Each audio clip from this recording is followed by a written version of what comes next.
vers la droite, il tourne à gauche, et puis on le voit rentrer dans l'eau. Boum, boum, boum. Et Jésus lui explique que tu as eu peur. Et plus tard, on va comprendre. Pierre dit, en fait, à un moment donné, quand il y a eu des lames de mer, là, les vagues là m'ont touché, je me suis dit, hey, moi, Pierre, je marche sur l'eau, et si je me noie? Il dit, j'ai eu peur, un moment. Je pensais que Dieu allait venir me soutenir de ma peur. Il ne m'a pas soutenu. Je me suis enfoncé. Aujourd'hui, tu vas vaincre la peur. Aujourd'hui, tu vas vaincre la peur. La peur, et l'Esprit m'a expliqué ceci, la peur était des grands ennemis des chrétiens. Alors, mon message d'aujourd'hui à Boutem, alléluia, écraser le serpent de la peur pour manifester l'assurance de Dieu. Écraser le serpent de la peur. En parlant avec une sœur au téléphone, elle a eu une vision dans laquelle elle a vu les serpents qui la paralysaient, qu'il paralysait elle son foyer. Et elle a vu le serpent. Et elle dit, mais ma fille, qu'est-ce que l'Esprit t'a dit? Elle dit, l'Esprit m'a dit, ce serpent-là, c'est la peur. Le serpent de la peur. Et moi, j'étais déjà en train de penser, l'Esprit me disait que j'allais parler de l'assurance, de cet ingrédient de la foi, l'assurance. Donc, je préparais, normalement, l'assurance, j'explique que l'assurance a 4 pieds.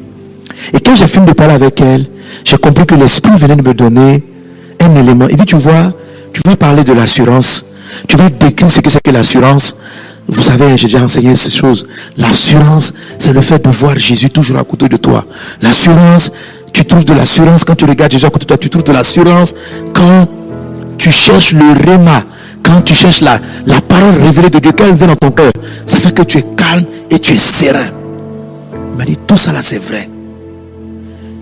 Mais pour que la foi soit un mode de vie, il y a un élément, ce que tu as expliqué là. Quand j'ai le réma, les gens sentent que je suis présent. C'est facile lorsque vous avez la foi ponctuelle. Quand tu sais que tu as besoin de 50 000 francs et tu pries. À un moment donné, tu rêves au moyen dont tu vas avoir. Tu espères les avoir. Et puis, tu commences à te mettre à te disposer pour les manifester. Mais, amen. Bon, bref, tu commences à te disposer pour les manifester. Tu rêves, à avoir ces 50 000 francs, comme je disais tantôt. Et l'ennemi vient au travers de cet élément-là dont je vais te parler, qu'on va écraser aujourd'hui. Dis avec moi, j'écrase le serpent de la peur. Bref, quand la soeur a fini de me parler de son témoignage, de son histoire, et là l'Esprit m'a dit, voilà le thème. La peur là, c'est un serpent. Je dis un serpent, il dit c'est un serpent. C'est un démon qui a la forme d'un serpent. Et il fait partie de ce qui peut arriver, se manifester dans la vie d'un croyant, quelles que soient les promesses qui sont dans sa vie. C'est un serpent. Je dis un serpent. Pourquoi il a vu un serpent? Et Dieu a ouvert mes yeux et il m'a ramené sur l'histoire du serpent. Alléluia. Est-ce qu'on est ensemble? Écrase la tête du serpent. Écrase la tête du serpent. Écrase la tête du serpent. Frère, à cause de ce serpent, Dieu pourra beau te promettre que cette année tu vas te marier. Mais si ce serpent-là te pique et t'amène le venin de la peur, quand son venin, c'est la peur. Lorsqu'il installe cela en toi, même si Dieu a parlé, le manque d'assurance qui commence à venir dans ton cœur, l'année est en train de partir, la promesse semble ne pas s'accomplir. Si tu cèdes sous ce venin et que ton assurance part en cours de route, C'est comme si ton miracle va être suspendu. Tu vas commencer à t'enfoncer malgré que Jésus t'a dit viens et rejoins-moi. Viens, cette année sera spéciale. Viens, cette année sera particulière. Tu ne dois pas perdre l'assurance à aucun moment. Mon juste vivant par la foi, ce sont des personnes en fait qui sont arrivées à traiter avec l'esprit de la peur. Mais il n'est pas facile. La particularité de l'esprit de la peur, c'est que l'esprit de la peur sous la forme du serpent peut même rentrer là où il y a la gloire de Dieu. La première attaque de l'homme, de Adam et Ève, c'était lui. Lorsque Adam et Ève, après les avoir séduits, si vous mangez de ce fruit, vous serez comme des dieux et qu'ils en ont pris. Voilà un des sentiments qu'ils ont ressenti juste après avoir mangé le fruit, le sentiment de la honte. Est-ce que vous savez que la honte c'est de la peur? La honte c'est la peur de qu'est-ce que les gens vont dire. C'est ça la honte. La honte c'est la peur de comment les gens vont me voir. La honte c'est la peur d'exposer. C'est la crainte des réactions des gens par rapport à ce qu'on va voir de nous. La honte c'est de la peur. La honte c'est une forme de peur par anticipation. Est-ce qu'on est ensemble? Lorsque Adam et Ève ont mangé le fruit interdit, le sentiment qu'ils ont senti, qu'ils ont ressenti, c'était de la peur. Ils ont perdu leur sérénité. Ils ont perdu leur sérénité. Lorsque Moïse a voulu délivrer Israël, au début il est parti avec assurance. Il a même tué un Égyptien pour faire comprendre aux Hébreux que Dieu l'avait mandaté pour les sauver, comme la Bible nous le présente. Mais lorsque Pharaon s'est levé et a dit je vais te tuer, Moïse a fui jusqu'à il a oublié sa vision. Il a fui pendant 40 ans. Il est devenu un berger qui ne voulait plus jamais entendre parler d'Israël. Il a détalé devant Pharaon qui est l'image d'un serpent. Il y a beaucoup de personnes qui me suivent, qui auraient dû être des grands prédicateurs de la parole de Dieu. Mais après avoir commencé le ministère, 3 années de galère, tu as fui le ministère en laissant la poussière derrière toi. Et tu es parti te réfugier dans une vie professionnelle qui est en train de te tuer, en train de tuer ta vie. Tu n'es pas en train de manifester ton ministère. Tu es toujours dans l'église, mais Dieu ne prend pas plaisir en toi. Parce que tu t'es retiré, tu ne vis pas par la foi. Ton travail là, ce n'est pas un travail par la foi. Tu n'es pas dans le mode de vie des élus. Pourquoi? Par manque d'assurance. Dans le ministère, qui prendra soin de moi? Comment je vivrai? Comment je paierai mes charges? Comment je ferai ceci? Combien d'entre vous qui êtes en train de m'écouter refusez l'appel de Dieu parce qu'il vous manque cet ingrédient là? Combien refusez? Combien de vous qui avez mordu par le serpent, qui refusez de vous engager dans des projets, dans des programmes que Dieu vous donne? Par la honte d'échouer. Dieu aurait peut-être voulu utiliser plus d'évangélistes pour prêcher la bonne nouvelle dans toute la Côte d'Ivoire, organiser des croisades. Mais la peur de l'échec, la peur de manquer d'argent, la peur de manquer des ressources, la peur d'handicaper l'église paralyse ta foi. C'est pourquoi tu as pris un endroit serein, des circonstances sereines. Tu te préfères assis là, pasteur, dans une église comme un fonctionnaire. Tu aimes ton salaire régulier par mois. Une vie sans audace, une vie sans créativité, une vie sans innovation. Tous les rêves ministériels que Dieu a mis en toi sont morts dans ta vie. Homme de Dieu, sont morts dans ta vie. Tu as trouvé une zone de confort. Tu t'es retrouvé dans un environnement où on peut te donner un salaire minimal, une situation. Écoutez, souvent même le travail, quand on dit mon juste verra par la foi, écoutez, beaucoup d'entre vous, j'ai pas dit de ne pas être fonctionnaire d'État, j'ai pas dit de ne pas trouver un boulot stable, mais beaucoup de visions, de créativité meurent. Parce que les gens par la peur vont chercher, ils ont peur d'entreprendre les entreprises qu'ils auraient dû commencer, de commencer les rêves qu'ils auraient dû commencer à rêver, à manifester, parce qu'ils ont perdu l'élément qu'on appelle l'assurance. Ils préfèrent aller trouver un endroit quand même serein, où on a un petit salaire, on garantit la vie des enfants, mais sans vision, sans rêve. Regarde, bientôt tu t'en prêtes à aller à la retraite. Combien tu as pu épargner?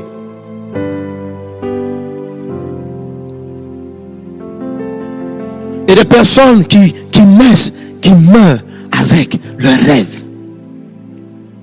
Oui, peut-être qu'ils vont aller au ciel, mais il y a beaucoup de chrétiens dans lesquels Dieu ne prend pas plaisir. Parce qu'ils ne vivent pas par la foi. Ils ne vivent pas par la foi. Parce qu'ils ont peur. L'ingrédient de l'assurance leur a été retiré. Écoute mon ami. Amen. Est-ce qu'on est ensemble? Qui veut écraser ce serpent là? Alors pourquoi je dis que c'est un serpent qui peut venir même dans la gloire de Dieu? Le diable a pris la forme du serpent et il est entré en Éden. Là où Dieu visitait l'homme tout le temps. C'est-à-dire, l'homme dans sa phase originelle de gloire de Dieu a été entretenu dans une causerie prolongée par un serpent. Pas le diable sous toute autre forme, mais le diable sous la forme du serpent. Et Jésus va donner cette phrase-là qui m'a interpellé sur l'enseignement que je donnais sur le fait de laver les pieds.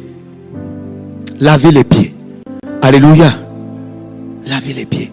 Tu sais, aujourd'hui, pendant que je parle, Dieu a commencé à écraser cet esprit de peur là sous tes pieds. Donnez un bon amen. Donnez un bon amen. Donnez un bon amen. Donnez un bon amen. Alléluia. Gloire à Dieu. Gloire à Dieu. Amen. Et après que Adam et Ève péché, voilà ce que Dieu dit.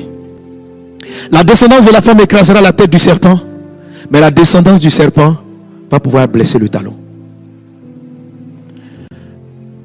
La descendance de la femme écrasera la tête du serpent. Et cette descendance de la femme, dans plusieurs messages, je vous l'ai expliqué qu'il s'agit des chrétiens. Il s'agit des chrétiens, cette fameuse descendance. Dieu nous a donné le pouvoir d'écraser la tête du serpent.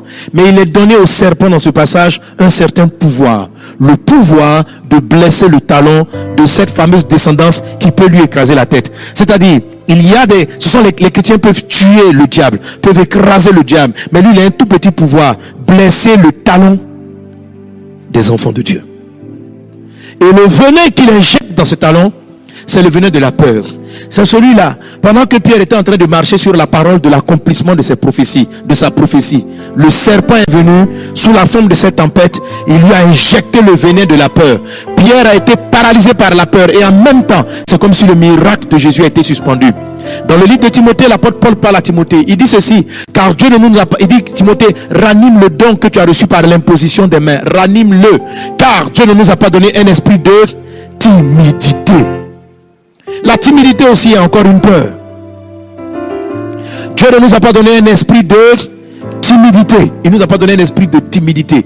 Donc un don qui est reçu par Dieu, une capacité, une intelligence, un don que Dieu te donne peut être annihilé, paralysé, endormi par ce venin de la peur. Timothée, fils spirituel de Paul, enseigné par Paul, disciple exemplaire, bon fils spirituel. Mais ici, Paul louait Timothée d'entre tous ses fils spirituels. Il pouvait dire ceci, voilà mon fils légitime par la foi. Mais j'ai vu que tu peux avoir un fils légitime par la foi. Mais si ses pieds ne sont pas protégés du serpent, les exploits que son père a fait, il ne pourra pas participer à ces exploits. La grâce de Dieu qui est dans sa vie. Paul dit, il dit, moi-même je t'ai imposé les mains, c'est-à-dire la grâce qui est sur ma vie, je te l'ai transférée, je te l'ai donnée. Tu as les mêmes dons que moi, tu as à peu près les mêmes capacités que moi.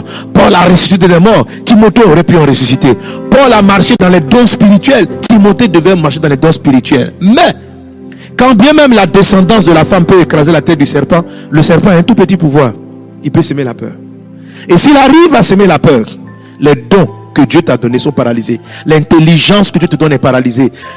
Vous savez le mot don, ranime le don que tu as reçu par impulsion. Le mot don, c'est le même mot que grâce. C'est le mot charisme. C'est le mot charisme. La grâce, c'est charisme.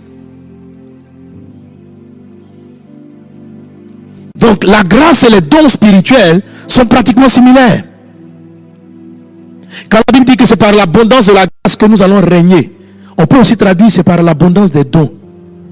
Donc quand Dieu veut t'ouvrir des portes, la Bible dit les dons d'un homme lui élargit la voie et lui donne accès auprès des grands. Ton don, quel don? Ton don de chanter, ton intelligence, ta capacité, ton savoir-faire, tout ce que Dieu t'a mis, ce sont tes dons.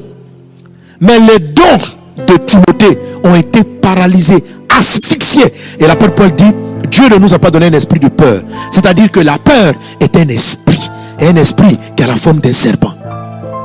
Quand je dis qu'il a la forme d'un serpent, ça veut dire qu'il a la capacité de s'immiscer, d'entrer là où même tout est glorieux.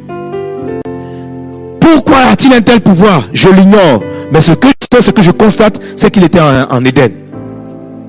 Je constate que Jésus a dit, que Dieu a dit qu'il a reçu le pouvoir de blesser le talon. Alléluia. Alléluia. Mais je constate aussi que Jésus dit dans sa parole, alléluia, quelqu'un acclame, en Romains chapitre 16 verset 20, Jésus dit, amen. Regardez ce passage. Donne-moi Romains 16 20. Romains 16 20. Lisons ensemble. Le Dieu de paix écrasera bientôt Satan sous vos pieds. Que la grâce de notre Seigneur Jésus-Christ soit avec vous. Amen. Regarde. Qui va écraser Satan? Le Dieu de... Vous savez, chaque fois qu'on donne un attribut à Dieu, c'est à dessein. Pour écraser Satan, le serpent, sous tes pieds. Ce n'est pas le Dieu guerrier. Ce n'est pas le Dieu vengeur. L'arme avec laquelle, une des armes avec laquelle l'esprit du serpent, parce que lorsqu'on dit Satan serait écrasé sous tes pieds, on parle du serpent. Jésus a dit ceci: je vous ai donné le pouvoir de marcher sur les serpents, sur les scorpions et sur toute la puissance de l'ennemi, et rien ne pourra vous nuire. Alléluia. Alléluia. Mais ici l'apôtre Paul présente le Dieu qui va écraser Satan comme étant le Dieu d'une chose, le Dieu qui donne la paix. La paix. Lorsque la paix remplit ton cœur, et la paix, c'est l'assurance, c'est la sérénité. La foi, c'est la ferme assurance des choses qu'on espère. La Bible dit ceci: c'est dans le calme, c'est dans la confiance, c'est dans la tranquillité que sera votre force. Alléluia. Amen. Mais vous ne l'avez pas voulu. Mais toi, tu le veux au nom de Jésus. Toi, tu triomphes dans le nom de Jésus. Toi, tu triomphes dans le nom de Jésus. Tu triomphes dans le nom de Jésus. Alléluia. Alléluia. Amen. Dis avec moi: j'écrase le serpent de la peur sous mes pieds. Amen. Alors donc, l'esprit de la peur n'est pas un esprit. Cet esprit dont il est question là, il ne possède pas. Il est à l'extérieur. Et il attend, quand tu es dans le mouvement de réaliser un rêve, de réaliser une vision, il va envoyer un événement, une information qui va te troubler, qui va t'angoisser, qui va t'inquiéter, qui va te dire: je risque de fermer, je risque de perdre, je risque de mourir. Cette information-là, elle doit trouver en toi un calme. Pour que Moïse puisse être l'homme de foi qu'il a été et qu'il vive dans l'extraordinaire, Dieu a dû traiter avec la peur qui était dans Moïse. Alors, lorsque Moïse s'est retrouvé sur la montagne en Exode chapitre 4, Dieu lui dit, la montagne de son appel, Dieu dit à Moïse: jette le bâton. Moïse jette le bâton et le bâton se transforme en serpent. Et Dieu dit à Moïse: saisis-le par la queue. Or, saisir un serpent par la queue, c'est synonyme de fais-toi mordre. Parce que si on dit saisis le serpent par la tête, ça veut dire sois prudent, fais en sorte qu'il ne te morde pas. Mais saisir un serpent par la queue, c'est faire un choix délibéré d'être mordu et de mourir. Et Moïse choisit d'obéir à Dieu. Il saisit le serpent par la queue. Et dès qu'il a saisi le serpent par la queue, le serpent s'est retransformé en verge. Mais ce n'était plus la même verge. Il y avait le bâton du berger qu'il avait conduit sur la montagne. Mais la verge, après sa transformation, sa métamorphose en serpent, puis de serpent en bois, le bois qui arrivait après, qui est un bois de résurrection, qui est une puissance de résurrection, et le bois de la fin du serpent. Après ça, Moïse c'était devenu autre chose. Il est allé, il a d'abord, pour démontrer qu'il n'a plus peur du serpent, son premier miracle, transformer son bâton en serpent. Il dit: envoyez vos serpents. Les autres aussi ont fait leur serpent. Son serpent les a avalés. Il dit: l'histoire commence comme ça. Votre esprit de peur, de traumatisme, vous les sorciers, vous allez comprendre aujourd'hui. Et ce soir, Dieu va accorder à chacun d'entre vous une grande victoire. Tu sais, c'est l'esprit de peur qui a fait que toutes les promesses s'accomplissent pas dans ta vie, qui font que les choses tardent. Juste la peur. À tout moment, ne vous laissez pas intimider. Ne vous laissez pas avoir peur. Je dis, mais Seigneur, c'est ce que je vais expliquer. Il dit, c'est un esprit. C'est un esprit. Mais la solution se trouve dans ce que l'apôtre Paul a dit à Timothée. Dieu ne nous a pas donné. Ramenez le passage. Dieu ne nous a pas donné un esprit. Il dit, c'est pourquoi je t'exhorte. Non, remontons. C'est pourquoi je t'exhorte à ranimer le don de Dieu que tu as reçu par l'imposition de mes mains. Verset 7. Car ce n'est pas un esprit de timidité que Dieu nous a donné, mais un esprit de force, un esprit d'amour, un esprit de sagesse. Vous tu vois, voici ce qui traite avec l'opposé de l'esprit de la peur. Le Saint-Esprit dans sa dimension de force intérieure, dans sa dimension d'amour, dans sa dimension de sagesse. C'est-à-dire, tu sens en toi une force qui est étrange, qui est surnaturelle. Dieu dit, cette force-là, elle ne vient pas de l'étude des circonstances. Généralement, nous cherchons la sérénité, nous cherchons l'assurance dans ce que nos expériences nous ont prouvé. Quand les choses sont comme nous les connaissons, quand nous entrons dans notre domaine habituel de définition, c'est là que nous trouvons notre sérénité. Mais lorsque ces choses-là, nos certitudes, notre domaine de définition standard est balayé, nous perdons notre sérénité. Le vrai fondement de la victoire contre ce serpent, parce que ce serpent-là, justement, dans tout ce qui te rend serein, il a la capacité de te trouver là-bas. C'est ça son pouvoir. Blesser le talon de la descendance de la femme, c'est-à-dire blesser le talon des chrétiens. Même en Éden, il est capable de te retrouver. Même quand Jésus a dit, viens sur l'eau, il est capable d'envoyer les vagues pour semer en toi la peur. Mais Dieu, contre cet esprit, susceptible de paralyser tes dons, tes capacités, face à cet esprit, il t'a donné aussi un esprit. Alléluia, le Saint-Esprit. Amen. Et l'esprit a dit d'insister là-dessus. Il dit, ce que j'ai donné, c'est l'esprit. J'étais un esprit de force. Il dit, est-ce que j'ai dit, il a donné directement le parler en langue? Il dit non. Est-ce que j'ai dit qu'il a donné la prophétie? Non. Lorsqu'on définit Ésaïe 11:2, les caractéristiques du Saint-Esprit, on lui en cite 7 à peu près. Esprit de force et de sagesse. Et dans ces caractéristiques, alléluia, il y en a 3 qui triomphent de l'esprit de la peur. L'esprit de l'Éternel reposera sur lui. Esprit de sagesse, ça c'était un argument. C'est-à-dire la sagesse divine. Quand Satan, le serpent vient t'expliquer pourquoi ta boîte, pourquoi tu dois mourir ou le danger te guette. En fait, ce que je veux vous dire, quand on vient vous donner une information qui vous effraie, n'agissez pas, ne fuyez pas, ne tremblez pas. Cherchez d'abord l'Esprit de Dieu. Toute réaction que vous allez avoir conduite par la peur, vous êtes tombé dans le piège du serpent.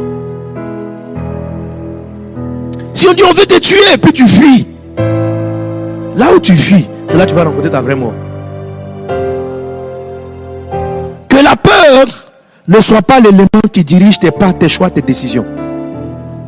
Tes choix, ta force, tes décisions, Dieu n'a pas besoin de t'effrayer pour t'orienter. Écoutez, toute décision, et puis il y a quelqu'un qui m'a écrit, dit, pasteur, les prophéties là, c'est comment? Je dois dire à ma famille de quitter la Côte d'Ivoire ou quoi? Le gars qui m'a écrit, il a dehors de la Côte d'Ivoire. Peut-être qu'il me suit. J'ai dit, tout ça c'est la peur, donc je ne veux même pas te répondre. Parce que si je te réponds, ce n'est plus Dieu qui te parle. Ma réponse est une réponse qui vient alimenter ta peur. Alléluia. Moi je vous dis quelque chose. Par rapport à ce pays, j'ai une paix intérieure. J'ai une paix. Amen. Alléluia. Oui. J'ai une paix parce que je crois. La dernière fois, j'ai parlé des virages. Je crois que si on dit un virage, ça veut dire il y a d'autres possibilités, il y a des bonnes possibilités. Pourquoi tu veux que j'envisage la possibilité qui va m'effrayer? Je préfère envisager la possibilité de la paix, la possibilité de la victoire, et puis prendre ma foi, car je sais que si je cède à la crainte du lendemain, je donne le pouvoir à l'ennemi. Ne lui donne pas le pouvoir.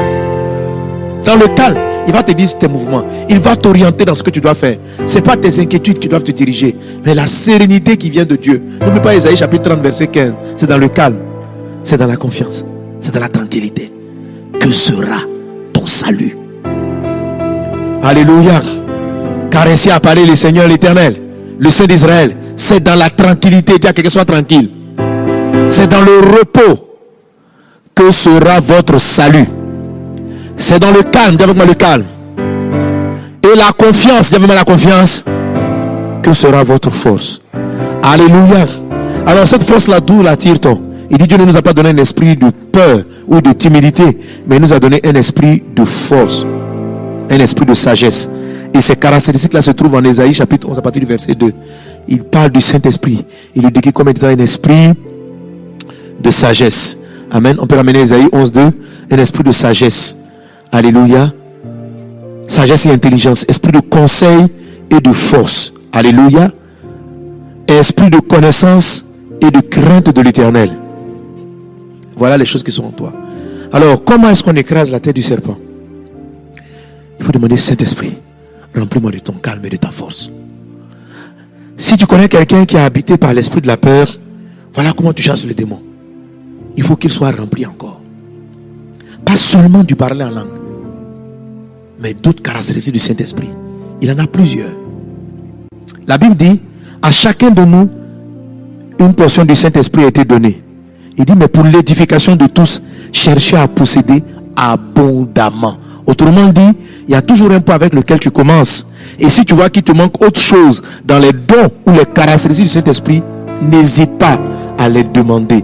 Ne dis pas, mais si j'ai reçu le Saint-Esprit, j'ai reçu totalement tout. Non, il arrive, c'est un package. Mais il y a des éléments qui peuvent ne pas s'être développés dans ta vie. C'est comme quand un enfant naît, il a toutes les capacités, mais il peut commencer à parler avant de marcher. Il peut commencer à marcher avant de parler. Les capacités se déploient l'une après l'autre. Parmi les capacités de la vie divine qui sont en toi, qui sont en nous, il y a une qui est la force. Ne la laisse pas être tétanisée, paralysée, détruite par le serpent, par ce venin-là. Demande à Dieu la force. Demande à Dieu la paix. C'est pourquoi tu vas t'inviter, tu vas te tenir debout avec moi. Et nous allons prier pour écraser la tête du serpent. Pour écraser la tête du serpent, il faut être rempli du Saint-Esprit. Esprit de force et de sagesse, esprit de conseil. Si tu es né de nouveau, si tu as donné ta vie à Jésus, parce que tout commence par là. Pour écraser la tête du serpent, qu'est-ce qu'il faut faire? Il faut être né de nouveau. Il faut avoir donné sa vie à Jésus. Ça, c'est le premier élément. Mais même si tu peux lui écraser la tête, il a tout de même reçu le pouvoir de te blesser le talon. Je te parle ici donc de cette victoire qui va te faire l'écraser totalement. Tu dois ôter de ton cœur le venin de ce serpent de la peur qui tétanise ta vie, qui t'inquiète par rapport à comment ta famille sera prise en charge, qui t'inquiète par rapport à de nombreuses choses, et tu vois que tes années sont en train de passer sans que tu ne réalises quoi que ce soit d'important. Les rêves que tu avais eus sont en train de disparaître au fur et à mesure que les années avancent, parce qu'il y a un élément de la foi qui a été retiré de toi, et il y a un serpent, malgré l'onction, malgré ton appel, malgré que Jésus t'a dit viens rejoins-moi, malgré que Jésus t'a dit tu seras un évangéliste, tu seras un prophète, tu seras ceci. Si tu ne traites pas avec l'ingrédient de l'assurance, en chassant ce démon-là, ce venin paralysant, ce venin asphyxiant, tu peux ne pas réaliser, obtenir les choses que Dieu t'a promises. Ensemble, élevons nos voix, parlons à Dieu, que l'esprit de force vienne nous remplir. Je prophétise, Père, je prie, Papa, là où il y a eu le doute, là où il y a eu les peurs, enlève la peur, remplis-nous de la force, remplis-nous de toi. Ma soeur, mon frère, ce n'est ni par ta force, ce n'est ni par ton intelligence, dit le Seigneur, mais c'est par son esprit. C'est par son esprit que tu auras la force. C'est par son esprit que tu auras la force. Au nom de Jésus. Brinda sorobara la glorianda brada serebara la ke. Rai katariba glorianda brada sorobara la ke. Rai de soromara la glorianda brada sorobara la bra. Rekatarianda baba sherebara la sondara babra. Lai de glorianda brada slorianda baba se katari baba. Shekatirianda brada soromara la brinta brada sorobara la be. Ricatarianda brada suru marala braida brada su. Ricatarianda brada surianda brada siri baralaki. Ruda brada suru barala kurianda brada